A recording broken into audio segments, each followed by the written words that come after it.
പ്രിയമുള്ളവരെ, ഏവർക്കും സ്കൂളിംഗ് ബ്ലോഗിന്റെ പുതിയൊരു വീഡിയോയിലേക്ക് സ്വാഗതം. കേരളത്തിൽ BSc നഴ്സിംഗ് അഡ്മിഷൻ 9 ഗവൺമെന്റ് കോളേജുകളിലാണ് ലഭിക്കുക. ഈ 9 ഗവൺമെന്റ് കോളേജുകളിലായി കഴിഞ്ഞ വർഷം 679 സീറ്റുകളിലേക്കാണ് അഡ്മിഷൻ നടത്തിയത്. ഈ ഗവൺമെന്റ് കോളേജുകളിൽ അഡ്മിഷൻ ലഭിക്കാൻ നിങ്ങൾക്ക് എത്ര +2 സ്കോർ ഉണ്ടായിരിക്കണം, അതുപോലെ ഏത് റാങ്ക് നിങ്ങൾക്ക് ഉണ്ടായിരിക്കണം, അതായത് അപ്ലൈ ചെയ്ത എല്ലാ വിദ്യാർത്ഥികളെയും പരിഗണിച്ചുകൊണ്ട് എത്ര മാർക്ക് കുറഞ്ഞ വിദ്യാർത്ഥിയാണ് എങ്കിൽ പോലും എല്ലാവരെയും പരിഗണിച്ചുകൊണ്ട് റാങ്ക് ലിസ്റ്റ് പ്രസിദ്ധീകരിക്കുന്നതാണ്. ആ റാങ്ക് ലിസ്റ്റ് പ്രകാരമാണ് വിദ്യാർത്ഥികൾക്ക് അഡ്മിഷൻ ലഭിക്കുന്നത്. അപ്പോൾ +2 സ്കോർ എത്ര ഉണ്ടായിരിക്കണം, റാങ്ക് എത്ര ഉണ്ടായിരിക്കണം എന്നീ കാര്യങ്ങളാണ് ഈ ഒരു വീഡിയോയിൽ വിശദീകരിക്കുന്നത്. കഴിഞ്ഞ വർഷത്തെ അഡ്മിഷന്റെ അടിസ്ഥാനത്തിലാണ് ഈ ഒരു ഡാറ്റ തയ്യാറാക്കിയിട്ടുള്ളത്. ഏറെക്കുറെ ഒരു 95% ഇതുപോലെ തന്നെ ഈ വർഷവും നടക്കാനാണ് സാധ്യത. വർഷങ്ങളായി തുടർന്നുകൊണ്ടിരിക്കുന്ന ഒരു രീതി ഇതാണ്. ഏകദേശം ഇതുപോലെ തന്നെ അഡ്മിഷൻ വരാനാണ് ഗവൺമെന്റ് കോളേജുകളിൽ ഇങ്ങനെ വരാനാണ് സാധ്യത. ഇവിടെ ഞാൻ വിശദീകരിക്കുന്നത് ഗവൺമെന്റ് കോളേജുകളിലെ അഡ്മിഷൻ സാധ്യത മാത്രമാണ്. സെൽഫ് ഫിനാൻസ് കോളേജുമായി ബന്ധപ്പെട്ട ഇതുപോലെ ഒരു വീഡിയോ പിന്നീട് ചാനലിൽ അപ്ലോഡ് ചെയ്യപ്പെടുന്നത്. കേരളത്തിൽ 9 ഗവൺമെന്റ് കോളേജുകൾ എന്ന് പറയുന്നത് ഒന്ന് തിരുവനന്തപുരമാണ്, ഒന്ന് കോഴിക്കോടാണ്, തൃശ്ശൂർ, എറണാകുളം, കോട്ടയം, ആലപ്പുഴ, മഞ്ചേരി അത് മലപ്പുറത്താണ്, പിന്നെ കണ്ണൂർ, കൊല്ലം എന്നിങ്ങനെയാണ് ഈ 9 കോളേജുകൾ. ഈ 9 കോളേജുകളിൽ നിങ്ങൾക്ക് അഡ്മിഷൻ ലഭിക്കാൻ പ്യുവർലി നിങ്ങളുടെ മാർക്ക് അടിസ്ഥാനത്തിൽ ഏത് റാങ്ക് വരെയുള്ളവർക്ക് ലഭിക്കും, ഏത് മാർക്ക് വരെയുള്ളവർക്ക് ലഭിക്കും. അതുപോലെ ഓരോ റിസർവേഷൻ ഉള്ള വിഭാഗമാണെങ്കിൽ ആ റിസർവേഷൻ വിഭാഗത്തിൽ ഏത് റാങ്ക് വരെ, ഏത് സ്കോർ വരെ ഉള്ളവർക്ക് അഡ്മിഷൻ ലഭിക്കും എന്നീ കാര്യങ്ങളും ഇവിടെ വിശദീകരിക്കുന്നുണ്ട്. നിലവിൽ കേരളത്തിൽ ഈ വർഷം +2 സ്കോറിന്റെ അടിസ്ഥാനത്തിൽ തന്നെ അഡ്മിഷൻ നടത്തുമെന്നാണ് ഗവൺമെന്റ് വ്യക്തമാക്കിയിട്ടുള്ളത്. കഴിഞ്ഞ ദിവസം LBSുമായി ബന്ധപ്പെട്ട ഒരു ഓൺലൈൻ മീറ്റിംഗിൽ എനിക്ക് പങ്കെടുക്കാനുള്ള ഭാഗ്യം ലഭിക്കുകയുണ്ടായി. അതിൽ LBS ഡയറക്ടർ കാര്യങ്ങൾ പറഞ്ഞിട്ടുണ്ട്. ഗവൺമെന്റിൽ നിന്ന് കൃത്യമായിട്ടുള്ള നിർദ്ദേശങ്ങൾ നിലവിൽ LBSന് ലഭിച്ചു കഴിഞ്ഞിട്ടുണ്ട്. +2 റിസൾട്ട് വന്നു കഴിഞ്ഞാൽ ഒരു 10-20 ദിവസങ്ങൾക്കകം ആപ്ലിക്കേഷൻ സ്റ്റാർട്ട് ചെയ്യുമെന്നാണ് LBS ഡയറക്ടർ ആ ഒരു ഗൂഗിൾ മീറ്റിൽ വ്യക്തമാക്കിയിരുന്നത്. നമുക്ക് കാര്യങ്ങളിലേക്ക് നീങ്ങാം. നിങ്ങൾക്കറിയാം, നിങ്ങളുടെ +2വിൻ്റെ ഫിസിക്സ്, കെമിസ്ട്രി, ബയോളജി, +1ൻ്റെ അല്ല, +2വിൻ്റെ ഫിസിക്സ്, കെമിസ്ട്രി, ബയോളജി എന്നിവയുടെ മാർക്ക് പരിഗണിച്ചാണ് നിങ്ങളുടെ ഇൻഡെക്സ് കണക്കാക്കുന്നത്. ഇൻഡെക്സ് കണക്കാക്കുന്നതുമായി ബന്ധപ്പെട്ട ഡീറ്റെയിൽഡ് ആയിട്ട് ഒരു വീഡിയോ ആവശ്യമുണ്ട് എന്ന് എനിക്കറിയാം. ആ കാര്യം കൂടുതലായി ഞാൻ ഇവിടെ വിശദീകരിക്കുന്നില്ല. അതുമായി ബന്ധപ്പെട്ട മറ്റൊരു വീഡിയോ ചാനലിൽ അപ്ലോഡ് ചെയ്യുന്നതായിരിക്കും ഉചിതം എന്ന് തോന്നുന്നു. അപ്പോൾ ഫിസിക്സ്, കെമിസ്ട്രി, ബയോളജി കഴിഞ്ഞ വർഷത്തിന് മുമ്പ് വരെ ഇംഗ്ലീഷിന്റെ മാർക്ക് കൂടി പരിഗണിച്ചായിരുന്നു 400-ലായിരുന്നു ഇൻഡെക്സ്. കഴിഞ്ഞ വർഷം മുതൽ 300ആണ് മാക്സിമം ഇൻഡെക്സ് വന്നിരുന്നത്. അപ്പോൾ അവിടെ നിങ്ങൾക്ക് അറിയാം, ഫിസിക്സ്, കെമിസ്ട്രി, ബയോളജി എന്നിവയ്ക്കൊക്കെ 120 സ്കോർ ഉണ്ടാവും, പ്രാക്ടിക്കൽ ഉൾപ്പെടെ. പക്ഷെ അത് 100ലേക്ക് കൺവേർട്ട് ചെയ്യും അങ്ങനെയാണ് 3 സബ്ജക്റ്റും കൂടി ടോട്ടൽ 300 ഇൻഡെക്സ് വരുന്നത്. നമുക്ക് ഓരോന്നായിട്ട് നോക്കാം.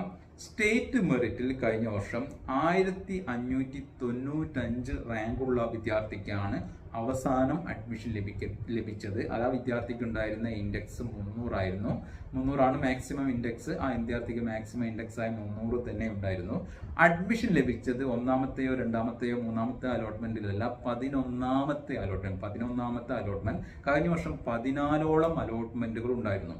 LBSന്റെ അഡ്മിഷനുമായി ബന്ധപ്പെട്ട് നിങ്ങൾ ശ്രദ്ധിക്കേണ്ട ഒരു കാര്യം ഇതാണ്. പല ഘട്ടങ്ങളിലായിട്ട് അഡ്മിഷൻ നടക്കും. ഏകദേശം 2-3 മാസങ്ങളോളം ഇതിൻ്റെ അഡ്മിഷൻ പ്രോസസ്സ് നീണ്ടു നിൽക്കുന്നതാണ്. അതുകൊണ്ട് നിങ്ങൾ പ്രത്യേകം ശ്രദ്ധിക്കേണ്ട ഒരു കാര്യം, നിങ്ങളുടെ മൊബൈലിൽ തന്നെ വെബ്സൈറ്റ് നോക്കിയിട്ട് കാര്യങ്ങൾ മനസ്സിലാക്കാൻ വേണ്ടി, നോട്ടിഫിക്കേഷനൊക്കെ മനസ്സിലാക്കാൻ വേണ്ടി എപ്പോഴും ശ്രദ്ധിക്കണം.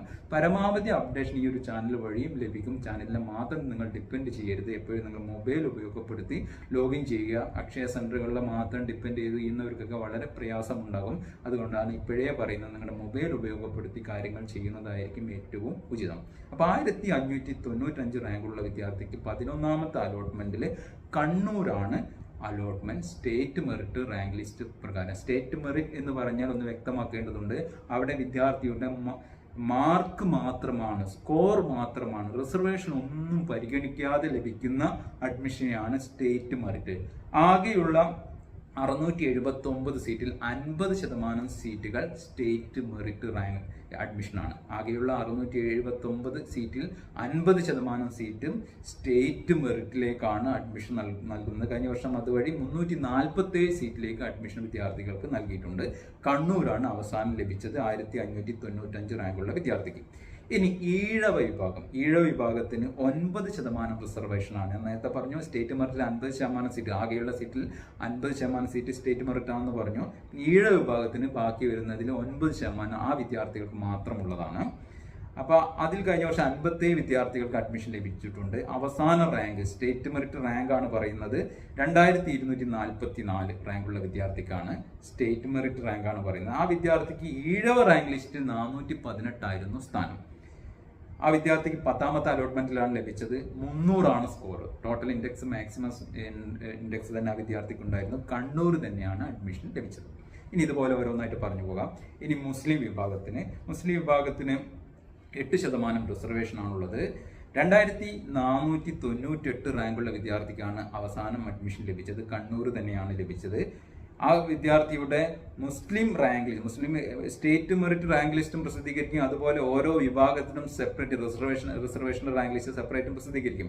അതിൽ മുസ്ലിം റാങ്ക് ലിസ്റ്റിൽ ആ വിദ്യാർത്ഥിയുടെ സ്ഥാനം 833 ആയിരുന്നു. 11ാമത്തെ അലോട്ട്മെന്റിലാണ് ആ വിദ്യാർത്ഥിക്കും ടോട്ടൽ ഇൻഡെക്സ് 300 തന്നെ ഉണ്ടായിരുന്നു. കണ്ണൂരാണ് അഡ്മിഷൻ ലഭിച്ചത്. പിന്നെ ഇനി EWS വിഭാഗത്തിന് കഴിഞ്ഞ വർഷം കുറച്ച് പിന്നോക്കം റാങ്കുള്ള വിദ്യാർത്ഥികൾക്കും അഡ്മിഷൻ ലഭിച്ചിട്ടുണ്ട്. അതിനുള്ള കാരണം EWS സർട്ടിഫിക്കറ്റ് എല്ലാവർക്കും ലഭിക്കുന്നതല്ല. അതിന് ഒരുപാട് നിയന്ത്രണങ്ങളുണ്ട്. അതുകൊണ്ട് ലഭിക്കുന്നവർക്ക് അഡ്മിഷൻ ലഭിക്കാനുള്ള സാധ്യതയുണ്ട്. 4564 റാങ്കുള്ള വിദ്യാർത്ഥിക്ക് അവസാനം അഡ്മിഷൻ ലഭിച്ചു. ഈഴവ വിഭാഗത്തിന് 10%, ഏറ്റവും കൂടുതൽ റിസർവേഷൻ ഉള്ളത് ഈഴവ വിഭാഗത്തിനാണ്. 10% റിസർവേഷൻ ഉണ്ട് 4564 റാങ്കുള്ള വിദ്യാർത്ഥിക്ക്. പക്ഷേ ഈഴവ റാങ്ക് ലിസ്റ്റിലെ സ്ഥാനം ഇവിടെ ആ വെബ്സൈറ്റിൽ നൽകിയിട്ടില്ല. ആ വിദ്യാർത്ഥിക്ക് ഉണ്ടായിരുന്ന സ്കോർ 294 ഇൻഡെക്സ് ആയിരുന്നു. 294.17 കണ്ണൂർ തന്നെയാണ് അഡ്മിഷൻ ലഭിച്ചത്.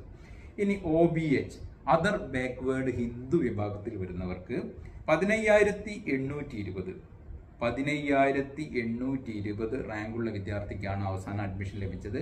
662 ആയിരുന്നു OBH റാങ്ക് ലിസ്റ്റിൽ ഉണ്ടായിരുന്ന സ്ഥാനം. 11ാമത്തെ അലോട്ട്മെന്റ് ആണ്. ആ വിദ്യാർത്ഥിക്ക് ഉണ്ടായിരുന്ന അവസാനം ലഭിച്ച വിദ്യാർത്ഥിക്ക് ഉണ്ടായിരുന്ന ഇൻഡെക്സ് 264. കണ്ണൂർ തന്നെയാണ് അഡ്മിഷൻ ലഭിച്ചത്. ഇനി അടുത്തത് OBX അതർ ബാക്ക്വേർഡ് ക്രിസ്ത്യൻ വിഭാഗത്തിന് അതിന് 1% റിസർവേഷനാണ്. നേരത്തെ പറഞ്ഞ OBHന് 3% റിസർവേഷനാണുള്ളത്. അപ്പോൾ OBXൽ 1% റിസർവേഷൻ 3101 റാങ്കുള്ള വിദ്യാർത്ഥിക്കാണ് അവസാനം അഡ്മിഷൻ ലഭിച്ചത്. സ്റ്റേറ്റ് മെറിറ്റ് റാങ്ക് ആണെന്ന് പറയുന്നത്. പിന്നെ OBX റാങ്കിൽ 32 റാങ്ക് ആയിരുന്നു ആ വിദ്യാർത്ഥിക്ക് ഉണ്ടായിരുന്നത്. 11ാമത്തെ അലോട്ട്മെന്റിലാണ് അഡ്മിഷൻ ലഭിച്ചത്. പിന്നെ 299.17 സ്കോർ ഉണ്ടായിരുന്നു ആ വിദ്യാർത്ഥിക്ക്. കണ്ണൂർ തന്നെയാണ് അഡ്മിഷൻ ലഭിച്ചത്. ഇനി ധീവര വിഭാഗത്തിൽ 4499 അവസാനം അഡ്മിഷൻ ലഭിച്ചത്. 443 ആയിരുന്നു ധീവര റാങ്ക് ലിസ്റ്റിലെ സ്ഥാനം. 294.17 ആയിരുന്നു ആ വിദ്യാർത്ഥിക്ക് ഉണ്ടായിരുന്ന ഇൻഡെക്സ്. കണ്ണൂരാണ് അഡ്മിഷൻ ലഭിച്ചത്. ഇനി അടുത്തത് കുശവ വിഭാഗത്തിന് 8737 25ാമത്തെ റാങ്കായിരുന്നു കുശവ റാങ്ക് ലിസ്റ്റിൽ ആ വിദ്യാർത്ഥിക്ക് ഉണ്ടായിരുന്ന സ്ഥാനം. 280 ആയിരുന്നു ഇൻഡെക്സ് ഉണ്ടായിരുന്നത്. കോട്ടയത്താണ് അഡ്മിഷൻ ലഭിച്ചത്. പിന്നെ കുടുംബി വിഭാഗം 39,078 റാങ്ക് വരെയുള്ള വിദ്യാർത്ഥിക്ക് ലഭിച്ചു. 98 ആയിരുന്നു കുടുംബി റാങ്ക് ലിസ്റ്റിൽ ആ വിദ്യാർത്ഥിക്ക് ഉണ്ടായിരുന്ന സ്ഥാനം. 210 ആയിരുന്നു ഇൻഡെക്സ് ഉണ്ടായിരുന്നത്. കണ്ണൂരാണ് അഡ്മിഷൻ ലഭിച്ചത്. പിന്നെ ലാത്തിൻ കത്തോലിക് LC വിഭാഗം 3030 റാങ്കുള്ള വിദ്യാർത്ഥിക്കാണ് സ്റ്റേറ്റ് മെറിറ്റിലെ 3030 റാങ്കുള്ള വിദ്യാർത്ഥിക്കാണ് അവസാന അഡ്മിഷൻ ലഭിച്ചത്. ഗവൺമെന്റ് കോളേജിലെ കാര്യമാണ് പറയുന്നത്. നേരത്തെ പറഞ്ഞു 85 ആയിരുന്നു റാങ്ക്. ഏതിലെ റാങ്ക്? LC റാങ്ക് ലിസ്റ്റ് സ്ഥാനം 85ാമത്തെ സ്ഥാനമായിരുന്നു. വിദ്യാർത്ഥിക്ക് ഉണ്ടായിരുന്ന ഇൻഡെക്സ് 299.17. കണ്ണൂരാണ് അഡ്മിഷൻ ലഭിച്ചത്. ഇനി SC വിഭാഗം അവസാന അഡ്മിഷൻ ലഭിച്ചത് 13,600. ആ SC റാങ്ക് ലിസ്റ്റിലെ സ്ഥാനം 360 ആയിരുന്നു. 10ാമത്തെ അലോട്ട്മെന്റിലാണ്. അവർക്കുണ്ടായിരുന്ന ഇൻഡെക്സ് 269.17. കണ്ണൂരാണ് അഡ്മിഷൻ ലഭിച്ചത്. പിന്നെ ST വിഭാഗം 30,632 റാങ്കുള്ള വിദ്യാർത്ഥിക്കാണ് അവസാന അഡ്മിഷൻ ലഭിച്ചത്. 98 ST റാങ്ക് ലിസ്റ്റിലെ ആ വിദ്യാർത്ഥിക്കുണ്ടായിരുന്ന സ്ഥാനം. 232 ആ വിദ്യാർത്ഥിക്കുണ്ടായിരുന്ന ഇൻഡെക്സ്. തൃശ്ശൂരാണ് അഡ്മിഷൻ ലഭിച്ചത്. പിന്നെ വിശ്വകർമ്മ VK വിഭാഗം 2577 റാങ്കുള്ള വിദ്യാർത്ഥിക്കാണ്. 79ാമത്തെ റാങ്കാണ് വിശ്വകർമ്മ റാങ്ക് ലിസ്റ്റിലെ സ്ഥാനം. 300 തന്നെ ആ വിദ്യാർത്ഥിക്ക് ഇൻഡെക്സ് ഉണ്ടായിരുന്നു.